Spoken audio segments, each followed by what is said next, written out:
અંકલેશ્વરમાં chemical waste ભરેલા ટ્રકની અડફેટમાં GRD જવાનનું મોત।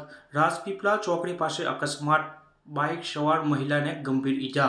અંકલેશ્વરની રાજપીપળા ચોકડી નજીક કેમિકલ વેસ્ટ ભરેલા ટ્રક બાઇકને ટક્કર મારતા ગામરક્ષક દળના જવાનનું મોત નીપજ્યું હતું। અકસ્માતમાં મૃત્યુ પામનાર જવાનની ઓળખ ગોવિંદ વસાવા તરીકે થઈ છે। તેઓ અંકલેશ્વર ગામ્ય રક્ષક દળમાં ફરજ બજાવતા હતા। ગોવિંદ વસાવા બાઇક પર ફરજ પર જઈ રહ્યા હતા ત્યારે બેફામ ગતિએ આવેલા ટ્રક તેમની બાઇકને ટક્કર મારી હતી। અકસ્માતમાં બાઇક પર સવાર મહિલા હીરાબેન પરમારને પણ ગંભીર ઈજાઓ થઈ હતી। ઈજાગ્રસ્ત મહિલાને પ્રથમ અંકલેશ્વરની ખાનગી હોસ્પિટલમાં સારવાર આપવામાં આવી હતી, ત્યારબાદ સારવાર માટે સુરત સિવિલ હોસ્પિટલ ખસેડવામાં આવી છે।